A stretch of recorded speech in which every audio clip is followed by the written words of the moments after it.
I used to work as a custodian at a middle school for almost 5 years, and I was usually on the overnight shift.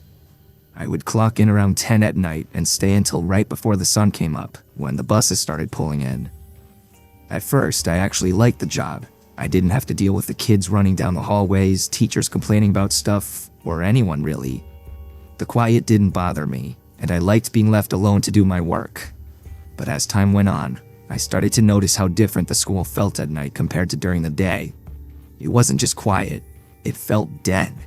The building creaked and groaned like it was breathing, and when you're the only person in there, even the smallest sound will set you on edge. You'd hear a locker pop open on its own, or the pipes knocking in the walls, and your brain would make you think it was footsteps. I learned to ignore a lot of that, but one part of the school I never really got used to was the basement. The school was old, built in the 1950s, and the basement ran underneath half of it. It wasn't finished nicely like the classrooms. It was a concrete maze of storage rooms and long, narrow halls with pipes and wires hanging overhead. Some of the rooms were full of old desks, some had boxes of outdated textbooks, others had broken furniture stacked up. It always smelled damp and musty down there. The fluorescent lights buzzed and flickered when they even worked at all. A lot of the time, you had to bring a flashlight just to see where you were going. When I first started, one of the older custodians told me to avoid the basement unless I absolutely had to go down there. He said it wasn't worth the trouble and joked that it was haunted. I laughed along, but even in that first week, I noticed how uneasy I felt in that part of the building. It was like stepping into a different world compared to the bright hallways upstairs. There were nights when I would pass the door to the basement and feel a chill just from looking at it, but usually I didn't have to go down there, so I avoided it whenever possible. One night, about 2 years into the job, I had a list of tasks taped to my cart, and one of them was to bring up a set of folding chairs for an event. I groaned as soon as I saw it, because the only place those chairs were kept was the basement. I remember standing at the top of the basement stairwell door for a good minute just debating if I could ask my supervisor if it could wait till morning, but I didn't want to look lazy. So I grabbed my flashlight and opened the heavy door. The stairwell echoed with every step I took, like my boots were way too loud. I got to the bottom and flipped the switch, but only a couple of the overhead lights came on. They left most of the hallway in darkness. I swear it smelled like wet cement down there. I turned on my flashlight and started walking. The chairs were supposed to be in the second storage room on the left. The first room was full of old desks piled all the way to the ceiling. The second door was half rusted, and it squealed like nails on a chalkboard when I pulled it open. Inside, the room smelled like dust and wood polish. The folding chairs were stacked against the wall in uneven piles. I bent down and started pulling them out, trying to carry as many as I could at once so I wouldn't have to make so many trips. I had just picked up 4 when I froze. From somewhere out in the hallway, I heard a soft dragging sound, like someone was slowly sliding their shoe across the floor. I held my breath, still bent over with the chairs in my arms, listening as hard as I could. The sound stopped. I straightened up and peeked my head out into the hallway, shining the flashlight both ways. The beam cut through the dark, but there was nothing there. My heart was thumping in my ears. I stood there for what felt like forever before finally telling myself it was probably just the pipes, or maybe I had shifted a chair without realizing it. I carried the first load out into the hallway and toward the stairs. As I walked, I suddenly felt a cold draft against my face. It was so out of place that it made me stop mid-step. The basement was always warm and stale, with no windows and no moving air. This felt like standing next to an open freezer. I shined my light up and down the hallway, but nothing looked different. I shook it off, set the chairs at the bottom of the stairs, and went back for more. When I walked into the storage room again, something felt off. The stack of chairs looked different somehow, like they had shifted while I was gone. I frowned at them, trying to remember exactly how they'd been leaning. I finally told myself I was just being paranoid and picked up another load. This time, as I turned to leave, I heard it again, a thump followed by a scraping sound. It came from farther down the basement hallway. My flashlight beam shook in my hand as I aimed it that way. About 20 feet down, one of the classroom doors that should have been closed tight was cracked open. My stomach dropped. I knew I hadn't touched that door. The school was locked up every night, and no one was supposed to be there except me. I stood frozen in the doorway of the storage room, staring at that cracked door. Every part of me screamed to drop the chairs and run upstairs, but I just stood there. I told myself maybe the door had come loose, or maybe when I opened another door, the air pressure had shifted. I clung to those excuses like a lifeline. I carried the chairs quickly to the stairwell, then came back with my flashlight in one hand, empty-handed this time. The cracked door was still there, open just enough for someone to peek out. My throat went dry. I crept toward it slowly, each step echoing. When I was close, I called out, "Hello, anyone down here?" My voice cracked, and it sounded small in the big empty basement. No answer. I swallowed hard, then pushed the door open fast with my free hand and shined the flashlight inside. The room was empty. Just shelves of dusty science equipment, boxes stacked high, cobwebs in the corners. I stepped inside for a second, heart racing, listening for any sound. That's when I heard it again, a dragging shuffle. But this time it was behind me in the hallway. I spun around and pointed the flashlight, with the beam cutting down the corridor. Nothing, just shadows and concrete, but I felt it, that heavy pressure you get when you know you're being watched. My skin prickled all over. I didn't care about the chairs anymore. I backed up slowly, keeping the flashlight aimed down the hallway, and made my way toward the stairwell. When I got to the stairs, I grabbed the chairs I'd left and carried them up 2 steps at a time.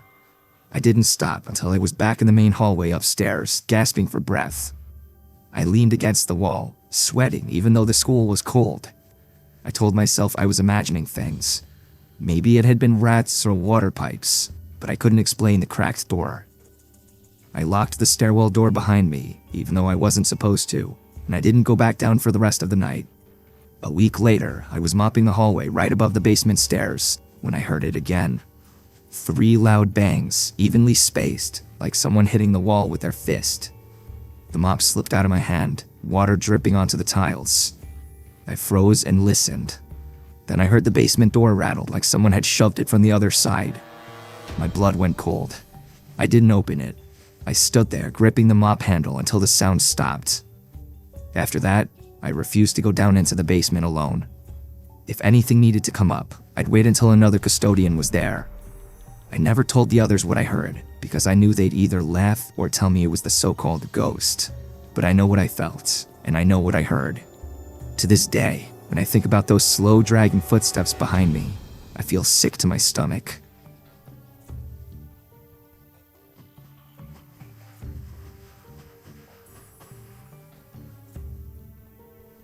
I worked as a custodian at a high school for 3 years.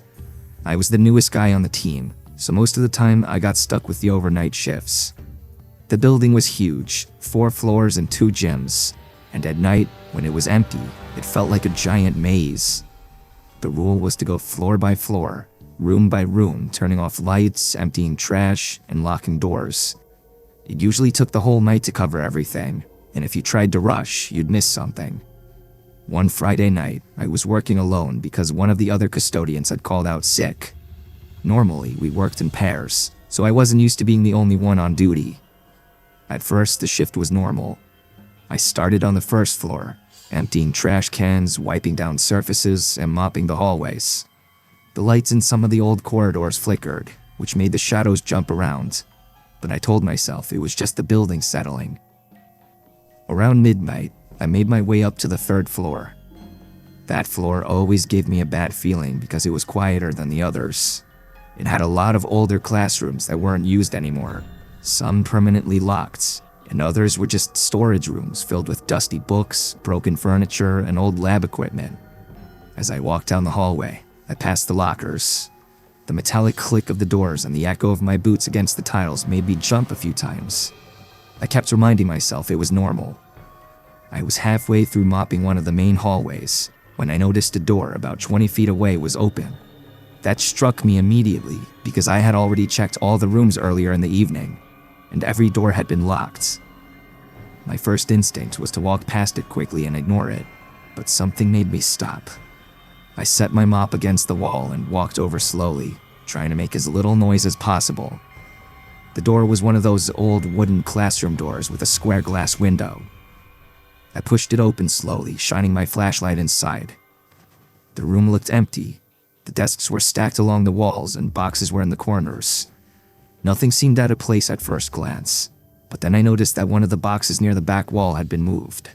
It was tilted, not lined up with the others, and there were scuff marks on the floor, like it had been dragged across the tiles. My stomach sank.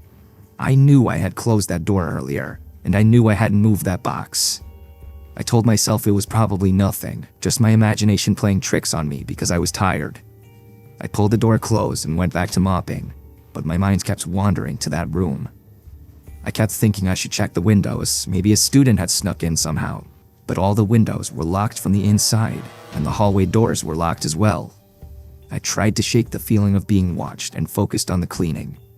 After finishing that hallway, I went down to the stairwell to head to the second floor. As I walked past that same classroom again, my heart nearly stopped. The door was wide open. My breath caught in my throat. I knew I had shut it before. I slowly stepped closer. I peeked inside, and the room looked normal, except the box was now moved to the center of the floor. My pulse was racing. I whispered, "Hello? Who's in here?" My voice sounded tiny in the emptiness of the building. I waited, but there was silence. And then from the back of the room, I heard slow, deep breathing. Not a gust of wind or a pipe. It was someone trying to be quiet, but making sure I could hear it. I tried to convince myself it was a student hiding, playing a prank. But how would they have gotten in? I was the only one who was supposed to be there, and all the doors were locked. I slammed the door shut and ran down the hallway to the stairwell. My heart was hammering, and sweat ran down my back. I stayed pressed against the stairwell door, listening. I debated calling my supervisor, even though I hated bothering him in the middle of the night. Finally, I did. When he picked up, I told him what was happening, trying to keep my voice steady. He said he would be there in 20 minutes. Those 20 minutes felt like hours. I stayed as far away from that room as possible, peeking over my shoulder every few seconds. Finally, he arrived. We went back up together. He had a big flashlight and walked straight into the classroom. The box was still in the middle of the floor. We checked everywhere, the closets, under the tables, behind the desks. There was nothing. He suggested I was just tired or imagining things. I didn't argue, but I knew what I had heard. That slow, heavy breathing. I tried to finish the rest of my shift with him there, but I kept glancing at that classroom. The hallway felt colder and more oppressive than ever. Even sweeping and mopping didn't distract me. Every time I passed the locker, I expected it to swing open. Every shadow seemed like a person standing just out of view. Weeks later, when I worked with another custodian, he told me that years ago, a student had been caught hiding in that classroom overnight. They had snuck in to play a prank, but it scared the staff so much that they never used that room again. It made sense, but it didn't explain the breathing I heard that night. There was no one else in the school. I finished the shift and left, but every time I thought about it, my stomach twisted. I started taking extra precautions. I made sure all the doors were locked as I passed. I kept my flashlight pointed at the floor and stayed near the stairwell if I had to pass that hallway. Months later, I had another overnight shift alone. I avoided that third floor for as long as possible. When I finally had to go up, I moved as quickly as I could. I kept thinking I'd hear it again. The feeling of being watched didn't go away. Even when I was in a room far from that classroom, I felt like eyes were on me. Every creak of the floor made me jump. I finished the shift and left quickly, never looking back. I refused to work that floor alone again. Even years later, I avoided it whenever I could. I never found out if it had been a student hiding or something else, but I'll never forget the sound of that breathing, coming from a classroom that should have been empty. I can still hear it in my head sometimes.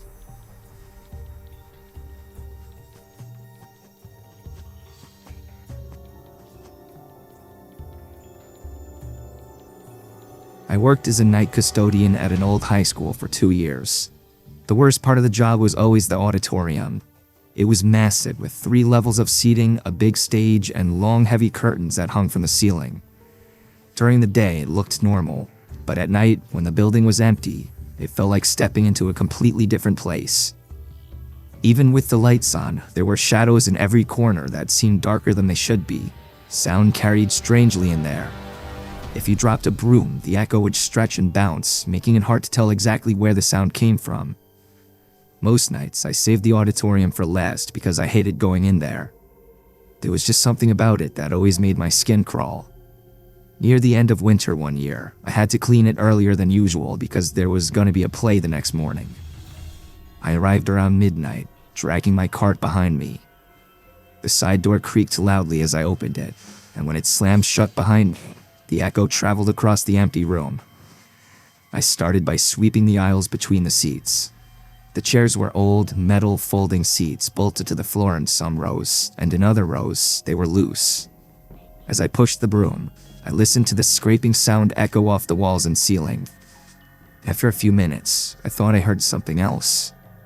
It was faint at first, like a soft rustling from the stage. I froze, thinking maybe a prop had fallen over, but when I looked, the stage was empty. I shook my head and told myself it was nothing. I continued sweeping. A few minutes later, I heard it again. This time it was more distinct, the sound of slow footsteps across the stage. I stopped sweeping and looked toward the stage. I could see the stacked props in the corners. Nothing moved, but the sound was real. My breathing became shallow. I slowly climbed the steps onto the stage, shining the flashlight behind the curtains. There were ropes, pulleys, old chairs, and painted scenery stacked against the walls. Everything was covered in dust, and the beam of my light made it dance like it was moving. I couldn't shake the feeling that someone or something was nearby. I backed off the stage, telling myself it was just the building settling, maybe a mouse in the rafters, but the feeling didn't go away. I continued sweeping down the aisles, trying to finish as fast as possible. My mind kept going back to the stage. The sound of those slow footsteps repeated in my head, even though I couldn't hear them anymore. I finished sweeping the lower level and started mopping. As I pushed the mop through the rows, I thought I saw a shadow move across the second tier of seats. I moved my flashlight toward the seats, but nothing was there. I tried to tell myself it was a trick of the light. I kept my back to the wall as I moved, feeling as if someone were behind me. I had nearly finished mopping the main floor when I heard it again. A whisper. I couldn't make out words, but it was low, and it was coming from the balcony seats above me. My heart was now hammering, my flashlight's beam trembling in my hands. I wanted to run, but I didn't. I had to finish the job. I told myself it was someone outside or maybe a janitor who had forgotten something, but I knew I was alone. I kept mopping slowly, my ears straining. The whispering continued, almost like it was moving closer. I tried calling out, but I was so nervous that my voice sounded weak. There was no answer, only the echo of my voice. I finished mopping the main floor and started cleaning the stage itself. The steps up felt endless, and every time I moved my flashlight, I thought I saw something just at the edge of the beam. Sometimes it was a flicker of a shadow, sometimes it was just my imagination. When I reached the stage, I looked over the edge of the main floor. The seats stretched back in the darkness. I shined the flashlight into the balcony, and for a moment, I thought I saw a figure sitting there. Just a silhouette. But when I blinked, it was gone. I told myself it was a chair or a coat, but the feeling didn't leave me. I started dusting and moving props, trying to focus on something physical. The whispering came again, much clearer this time. It sounded like someone speaking my name, almost directly behind me. I spun around so fast that the flashlight slipped in my hands. The stage was empty. Nothing. The props were still stacked in the same place, and the curtains didn't move, but I knew I hadn't imagined the voice. I backed away slowly with my heart racing, and I moved toward the side door. I stopped at the edge of the stage and listened. I could hear soft footsteps on the upper levels, moving slowly across the balcony. I told myself it was impossible. The auditorium was locked. No one else should have been there. The footsteps continued, stopping and starting as if someone were pacing and watching me. I finally ran to the door, grabbed the handle, and pulled it open. The cold night air hit me like a wall, and I felt relief, but I could still hear the faint echo of footsteps above, fading away slowly. My hands were shaking so badly I could barely lock the door behind me. I leaned against it, catching my breath, feeling the sweat running down my forehead. I didn't go back inside that night. The next morning, I tried to tell another custodian about what happened, and he laughed at me, saying it's an old building and probably just settles or something. But I'm not convinced. That whispering voice and my name being called so softly and deliberately, and the footsteps pacing above me, I felt them in the air around me. Weeks later, I learned that years ago, a drama teacher had died suddenly in that auditorium during rehearsal. Heart attack right on stage in front of students. People said sometimes you could still hear him walking the stage at night, or hear whispers in the seats. I try to convince myself it's just a story, that the sounds were normal for an old building. But the way that voice whispered my name and the footsteps echoed, I could never forget it. Maybe I was going crazy, I don't know. After that night, I refused to clean the auditorium. I quit that job not long after, but sometimes even when other people were in the building, I would feel the same cold pressure in the auditorium and feel that same way about being watched. I know what I experienced was real, at least real to me. I'd never had any kind of schizophrenic episodes or anything like that, so this whole thing still just baffles me to this day.